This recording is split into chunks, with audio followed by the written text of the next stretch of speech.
Tom Moore covered it, of course, PhillyBurbs.com, Calkins Media, and he joins us now as same story, another loss for the Sixers, Tom, but was last night finally a step in the right direction for a team that hasn't had too many positives in the last 3 years. Yeah, I would say, certainly Embiid being on the court and just sort of almost like the Pied Piper, like just the way the fans respond to him, and he's got personality, he's got confidence, he encourages them. There's sort of seems to be a bond already developing, and to get Sarge on the court, he did not shoot well, he did not have a particularly good game. But, these are guys that were lottery picks in 2014. We're talking 2.5 years later, and they make their NBA debuts. So, yeah, I thought it was very encouraging. I was not surprised they lost. Even when they were up 6 with whatever it was, 4 minutes to go, who's going to score at the end of games? And that has been a problem for years and, continued to be a problem, last night. Embiid got a shot blocked by Adams, and then the next time down, Henderson gets the shot blocked by Roberson, and now your lead is now a 4-point deficit, and you're in big trouble. So, but yeah, it was a terrific atmosphere. So much national media there. I don't mean just ESPN, just a lot of New York media was there. It was the big deal, I guess, because of Embiid's debut. It just had that feel, that not a lot of Sixers games. Maybe the last time a Sixers game felt anything like that might have been the opener. 3 years ago with Miami, when they shocked them, jumped out to that big 19-0 lead and so on. That might be the last time that anything close to that, it felt like. Hey, yeah, and Tom, here's the thing that I want to get your opinion on, because you talked to these guys afterwards last night, and as I'm watching the game, my first thought is, all right, Embiid cannot be thrilled with this minute restriction. How are they going to handle this? Because you figure if he plays even 28 minutes, that game's maybe different, I mean, you have him off the floor. As soon as he left with 10-2, they just went right to the basket and cut that lead right away. Is he frustrated? I mean, does he understand? I mean, how long does this go on? How does Brett Brown continue to be like, all right, I got this guy sitting here who wants to play, he's dying to get in, and I can't use him. So how is this situation going to materialize in your opinion? No, I mean, he obviously wants to play more. You can see him saying things when he gets pulled out. He got pulled out, I guess, in the third quarter, like 3.5 minutes in, and he had his arms out to his side. You could see he's saying what's going on. But, Brown wanted him for the last, 6 minutes or so, which is, how he played him. I thought Okafor actually was much more active, and you would have never known. He only played 8 preseason, minutes. He got a little tired toward the end. He was supposedly on a 12-14 restriction. I think he played 16. But I think last night, if you get 4 more minutes from Embiid and 2 or 3 more minutes, they're healthy enough to play 2 or 3 more minutes for Okafor. I think it could have been different because they just were attacking the rim, and you notice that sometimes they had 2 big guys in there, and the Sixers, with the minutes restrictions, they can't play Okafor and Embiid together yet because you burn them both. Now Holmes, who plays okay, but is not as significant a rim protector, obviously, as Embiid or athletic or as good a scorer as Okafor, has to play more. So it's really a balancing act. Brett Brown said, he's got it's like he feels like he has a Rubik's cube, like he's got to figure everything out. And guys are different colors depending on how many minutes they can play and what their status is. And he's got greens and yellows and blacks and reds, and it's pretty amazing, to see the way things are going. I said something to Brown a week ago. I said, who would have thought that your healthiest big man coming into the season would be Joel Embiid? Like, some people thought he would never play, and here he is. He's the guy, and Noel's not ready and probably won't be for a month or so, and Okafor is on a very limited minutes restriction. But I would think, in a couple weeks, they should be up to, let's say, 25 and 18, which I think would be enough to kind of get you through games. Tom Moore with us, talking Sixers basketball. And, Tom, we had Brett Brown on a couple days ago to talk about the home opener, the season opener. And at that point, he wasn't ready to name who his starting point guard would be. And yet last night, the starting point guard, especially Sergio Rodriguez, gave them great minutes. And the combination of the two actually worked out really well for them. Yeah, I mean, Rodriguez was really good. And, he played off the ball. Thankfully, they didn't have him try to guard Westbrook, who was, like, impossible. Gerald Henderson, Covington, they tried whatever they could do there, a little bit of McConnell. But, yeah, he had 12 points, 9 assists, and no turnovers, and was +8, the highest on the team. And actually, McConnell had 7 assists and 1 turnover. So you look at the point guards combined, had 16 assists and 1 turnover. I thought, the way they handled the ball and didn't turn it over after averaging over 20 a game in the preseason was surprising. And I thought another big surprise was Stauskas. I think he shot 16% in the preseason, just looked like he had no confidence. Came out last night, was pretty mellow in the first quarter, but when he was in the second and third quarters, he went to the basket. And, he made 5 of his 6 shots. The only shot he missed was the only 3 he took. Had 13 points, and you can see the difference when he makes a few shots and gets his confidence. He's a completely different player.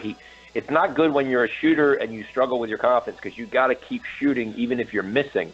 And by him going to the basket, I think that really helped last night. He was, probably their best bench player. And they got decent production off the bench. You mentioned Gerald Henderson there, and I do remember turning to Mike at one point. We were at the game and saying to him, like, man, Westbrook's just doing whatever he wants despite the good defense. Henderson was right in his face, and it didn't seem to matter. And yet Henderson's name came back up again late in the game, Tom. I know he tried a 3 late, and then, of course, he was on their final sequence. And is Henderson really the guy that they want to have the ball in his hands late in the game?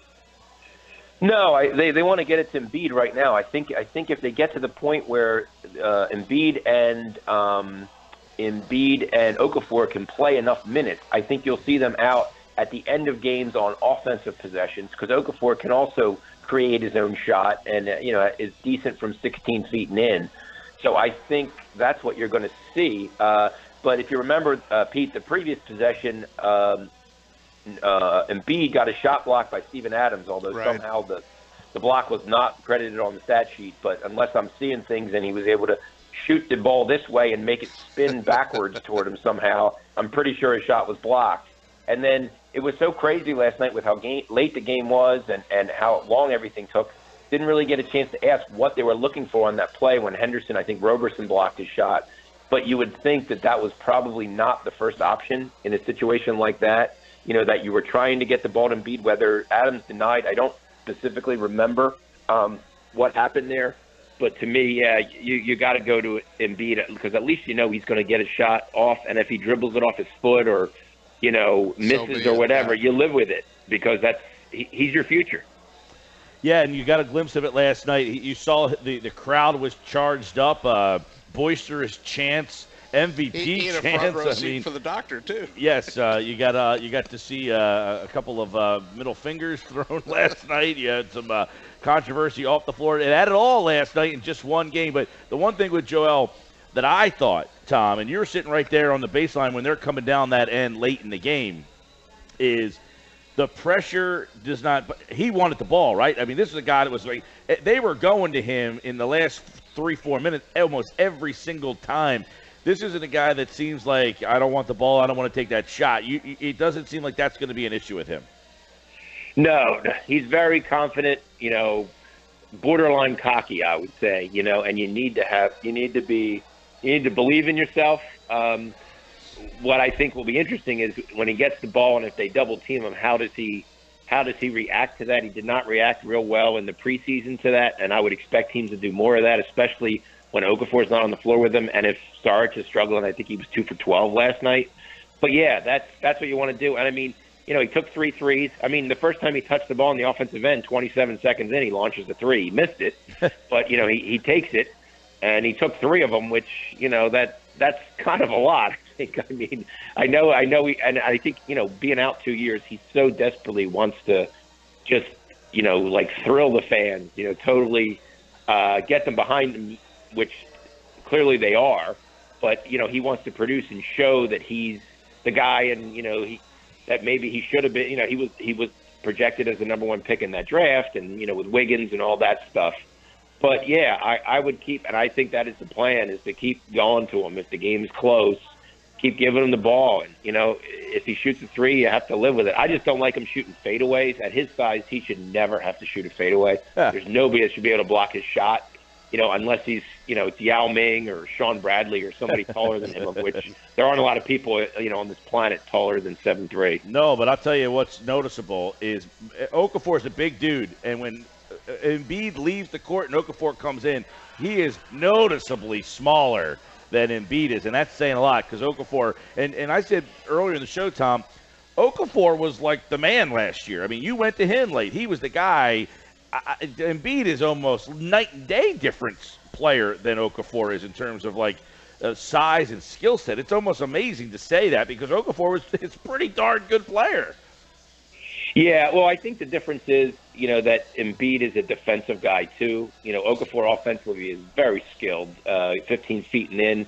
He can use both hands. He's a pretty good mid-range shooter. You need to double team him to take the ball out of his hand. But at the defensive end, he's still a work in progress, whereas Embiid is a, rim protector. He's going to contest shots if you get in there. He's a better rebounder. He's a better athlete in terms of getting up and down the floor. He kind of does it at both ends, whereas, when Noel's healthy, I always said Noel and Okafor would be a really good player if you took Noel's defense and Okafor's offense. But kind of that's what you have in Embiid. The question just is, some of the little things. How does he progress, finding his teammates more, distributing the ball, helping the ball move instead of clearing out all the time? Things that I think he will pick up as he goes along. It'd be interesting with all these minute restrictions. Noel would have been helpful last night because, as you mentioned, Holmes hustles, tries hard, but to have that rim protector in there would have been a big, interesting difference in that game. But we'll see as they unfold. Sixers tomorrow night. Or Saturday, they play the Hawks at home. It's at 12:30. Kyle Korver, welcome back, Kyle Korver. 12:30 start right here on 97.3 ESPN. Tom Moore, Calkins Media. Of course, the 76ers dropped last night to Oklahoma City, but a lot of energy in the building. Thank you, Tom. Guys, take care.